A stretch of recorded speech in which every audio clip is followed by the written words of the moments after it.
hard things are the only things worth pursuing. And I can say this with confidence after years of achieving different goals, big and small, and failing at different goals. And the easiest example for me is fitness, because if you're doing it naturally, there's really no way to cheat. You can't eat a bunch of cake and then not log it into MyFitnessPal, because your body knows and you won't get the result. So to me, that has still to this day, despite any business success I've had, that is the most gratifying thing that I've ever done, because I knew there were no shortcuts. There was no way to do it. Business, you could maybe make an argument that you got lucky. With fitness, you really just can't. And when I first did this and actually lost a good amount of weight, now I'm bulking, but when I first did this, it was a huge unlock for me that there really is no way around the main accomplishments in life, the main things that we all want. And for a lot of people, it's financial freedom, myself included.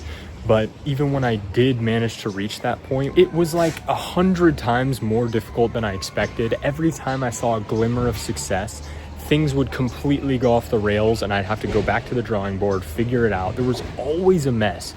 And it was so crazy. It took forever to get there. And now we're doing that with copywriting. But I want to make this video to emphasize it, because a lot of the time you feel something really difficult and it feels wrong. It feels like you shouldn't have to, there should be an easier way, right? But a lot of the time it's helpful, at least to me, I would think, it's helpful to know that there is nothing wrong.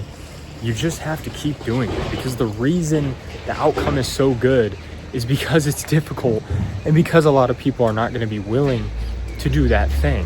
Therefore, that's where the rewards lie, right? But the thing that sucks, and the thing I can promise and guarantee you, is that it will always be harder than you think it'll be.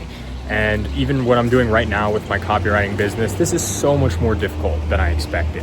Yet I will continue to do so, because if you can't lose if you don't quit. There's only two things.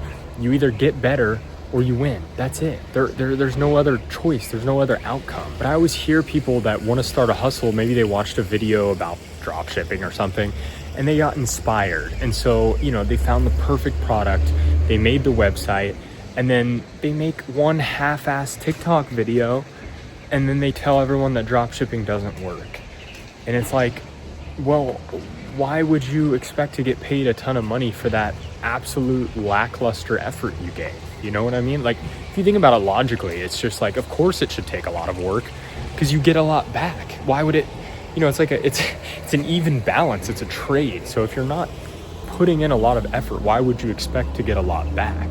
And that's kind of the whole thing with leverage is, at the very beginning, you're not going to get a lot for your time. But then it becomes so uneven on the other end, where you don't have to do a lot, but you get so much for it. And that's the long, kind of grind of balance, where it takes a long time to get there. But eventually you tip the scales on the other side and you're chilling. And I've been guilty of this with things like the drop shipping example as well, where I said things didn't work, but it's because I barely did anything. So it's just helpful to go into it with that mindset of, this is really difficult, but that's what makes it worth doing. And that's the reason a lot of people are not able to do it. So hopefully that helps someone. I was struggling today to get more leads, and I was remembering that, and it was pretty helpful to me. So either way, hopefully it's useful, and I'll see you in the next one.